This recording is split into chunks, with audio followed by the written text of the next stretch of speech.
இந்த மாவட்டத்துல 6 தொகுதி சிக்ஸர் அடிக்கிற மாதிரி 6க்கு 6 ஆனால் ஜெயபாபு அவர்கள் நிச்சயம் அடிப்பார நம்பிக்கை எனக்கு இருக்கு. அதை செய்து காட்டுவீங்க. இறக்கி நிச்சயம் நீங்க செய்து காட்டுவீங்கிற நம்பிக்கை எனக்கு இருக்கு. நான் உங்ககிட்ட வைக்கக்கூடிய ஒரு கோரிக்கை,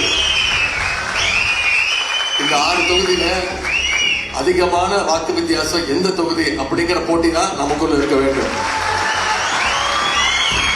ஞாபகம் வச்சுக்கோங்க, ஏற்கனவே அந்த அம்மையார் ஜெயலலிதா அம்மையார் இறந்த பிறகு தமிழ்நாட்டுடைய உரிமைகளை எல்லாம் அடகு வச்சவங்க தான், ஒன்றிய பாஜகவுக்கு அடகு வச்சவங்க தான் இந்த அடிமை கூட்டம். மீண்டும் அதிமுகவும் பாஜகவும் இன்னைக்கு கூட்டணி வச்சிருக்குது. சென்ற நாடாளுமன்ற தேர்தலின் பிறகு அதிமுக எடுத்த நிலைமை என்னன்னு உங்களுக்கு தெரியும். அந்த கட்சியினுடைய பொதுச் செயலாளர் திரு எடப்பாடி பழனிசாமி அவர்கள் என்ன பேசினாரும் உங்களுக்கு தெரியும். இனிமே எந்த காலத்திலும் பாஜகவோடு கூட்டணி கிடையாது. தேர்தல் தோல்விக்கு மிக மிக முக்கிய காரணமே பாஜகவோடு நான் கூட்டணி வச்சதுதான் அப்படின்னு சொன்னவர் தான் இன்னைக்கு 4 காடு மாறி போய் திருட்டுத்தனமா டெல்லிக்கு போய் கூட்டணி வச்சுக்கிட்டு வந்திருக்கிறார். அது சும்மாவா போனாரு? ஊரே பார்த்து சிரிச்சது. இன்னைக்கு மக்கள் அவரை கூப்பிடுறது எடப்பாடி பழனிசாமின்னு கிடையாது, முகப்போடி பழனிசாமி தான் கூப்பிடுறாங்க. தலையில ஒரு துண்டை போட்டுக்கிட்டு மூஞ்ச மறைச்சுக்கிட்டு திருட்டுத்தனமா வந்தவர் தான் திரு முகப்போடி பழனிசாமி அவர்கள். அதை கூட நான் கண்டுபிடிக்கல, பத்திரிகைக்காரன் தான் கண்டுபிடிச்சேன்.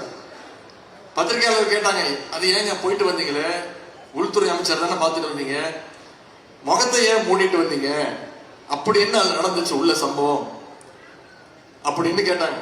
அதற்கு சொன்னாரு, இல்ல வேர்த்துச்சு, முகம் வேர்த்துச்சு, அதனால முகத்தை மூடிட்டு வந்தேன்னு சொன்னார். அவருக்கு முகம் மட்டும் வேர்க்கல, கண்ணும் வேர்த்திருக்கு. உள்ள என்ன நடந்தது நமக்கு தெரியாது, அவருக்கு மட்டும்தான் வெளிச்சம். இப்படி ஒரு அடிமை கூட்டத்தை ஒன்றிய பாஜக அரசு தயார் பண்ணி தங்களுடைய அடிமையா சேர்த்து வச்சிருக்கு. பழைய அடிமைகள் பத்தலன்னு இன்னைக்கு புது அடிமைகளையும் வலவீசி தேடிட்டு இருக்கிறாங்க. கண்டிப்பா புது அடிமைகள் விரைவில் ஒன்றிய பாஜக அரசுக்கு மாட்டுவாங்க. எத்தனை அடிமைகள் ஒண்ணு கூடி வந்தாலும் நம்முடைய கருப்பு சிவப்பு தொண்டன் திராவிட முன்னேற்ற கழகம் இருக்கிற வரைக்கும் பாசிச அரச, அடிமை அரச, அடிமை கட்சியை நிச்சயம் தமிழ்நாட்டுக்குள்ள கால் வச்சு விட நம்முடைய திமுக தொண்டன் கடைசி வரைக்கும் அனுமதிக்க மாட்டார். அதற்கு இந்த நாள்ல நாம் அத்தனை பேரும் உறுதிமொழி ஏற்க வேண்டும். நம்ம கிட்ட இன்னும் 6 மாசம் தான் இருக்கு, இல்ல இன்னும் 5 மாதங்கள் தான் இருக்கு. அடுத்த 5 மாதம் மிக மிக முக்கியம். வந்திருக்கக்கூடிய கள நிர்வாகிகள், கள வீரர்கள், நீங்க அத்தனை பேரும் அடுத்த 5 மாசம் மக்களோடு நெருங்கிய நேரடி தொடர்பில் இருக்க வேண்டும். அரசனுடைய பிரச்சாரத்தை, தலைவருடைய சாதனைகளை, செஞ்சிருக்கக்கூடிய திட்டங்களை தைரியமா நீங்க மக்கள்கிட்ட கொண்டு போய் சேர்க்க வேண்டும். நிச்சயமா சொல்றேன், இந்த 4.5 வருஷத்துல நம்முடைய தலைவர் கொண்டு வந்த திட்டத்துல ஏதாவது ஒரு திட்டத்துல தமிழ்நாட்டில் இருக்கக்கூடிய அனைத்து வீடுகளையும் யாராவது ஒரு பயனாளியாவது நிச்சயமாக இருப்பாங்க. அவங்க கிட்ட தொடர்ந்து நீங்க இந்த பிரச்சாரத்தை மேற்கொண்டு நம்முடைய தலைவர் அவர்கள் நமக்கு ஒரு டார்கெட் கொடுத்திருக்கிறாங்க. வெல்வோம் 200, படைப்போம் வரலாறு அப்படின்னு ஒரு டார்கெட் கொடுத்திருக்கிறாங்க. இலக்கு 200 இல்ல 200க்கும் அதிகமான தொகுதிகளில் நம்ம ஜெயிச்சு காட்ட வேண்டும். மீண்டும் அடிமை ஆட்சிய தமிழ்நாட்டுக்குள்ள வராம தடுக்க வேண்டிய அந்த கடமை தமிழ்நாட்டு மக்களுக்கு மட்டுமல்ல, தமிழ்நாட்டு மக்களை விட அதிகமான கடமை திராவிட முன்னேற்ற கழகத்துடைய தொண்டர்கள் உங்க கையில இருக்கு. இதை நம்ம உணர்ந்து செயல்பட்டாக வேண்டும். செய்வோமா? நிச்சயமா செய்வோமா? தலைவர் அவர்கள் 200 டார்கெட் பிக்ஸ் பண்ணியிருக்காங்க. இந்த மாவட்டத்துல 6 தொகுதி சிக்ஸர் அடிக்கிற மாதிரி 6க்கு 6 ஆனால் ஜெயபாபு அவர்கள் நிச்சயம் அடிப்பார நம்பிக்கை எனக்கு இருக்கு. அதை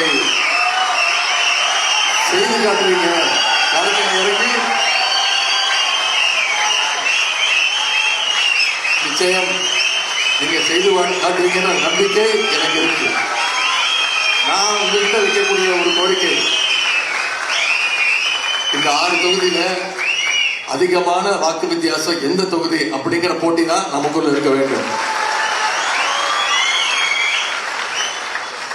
குளத்தூரை விட்டுருங்க, நம்ம வீட்டுக்கு போக முடியாது.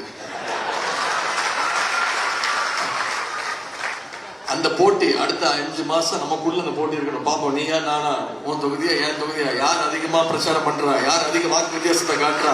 தேர்தல் நாளன்ற வரைக்கும் யார் மக்களை சந்திச்சு மக்களை கையோட கூட்டிட்டு போய் வாக்குச்சாவடியில விட்டு உதயசூரியன் சின்னத்துல வாக்களிக்கிறதுக்கு யார் பொறுப்பேற்றுக்கிறா. அது மட்டும் இல்ல, தேர்தலோட முடியாது, வாக்கு எண்ணிக்கிற முடிகிற வரைக்கும், டிக்ளரேஷன் வாங்குற வரைக்கும், தலைவர் யார வேட்பாளர் அறிவிக்கிறாங்களோ அவங்களுடைய வெற்றியை உறுதி செய்யற வரைக்கும் களத்தில் இருந்து அந்த வெற்றியை உறுதி செய்யக்கூடிய பொறுப்பு உங்க அத்தனை பேருக்கு இருக்கு என்பதை கூறிக்கொண்டு இந்த சிறப்பான நிகழ்ச்சியை ஏற்பாடு செய்த அண்ணன் சேகர்பாபன் அவர்களுக்கும் மாவட்ட கழக நிர்வாகிகள் அத்தனை பேருக்கும் என்னுடைய பாராட்டுகளையும் வாழ்த்துக்களையும் தெரிவித்து வந்திருக்கக்கூடிய அத்தனை பேருக்கும் இதே எழுச்சியோடு அடுத்த 5 மாதம் நீங்க களத்துல சிறப்பாக செயல்பட வேண்டும் என்று அண்ணன் சேகர்பாபு அவர்களுடைய வெற்றிக்கு நீங்கள் துணை நிற்க வேண்டும் என்று கூறிக்கொண்டு இந்த வாய்ப்புக்கு நன்றி கூறி விடைபெறுகின்றேன். நன்றி, வணக்கம்.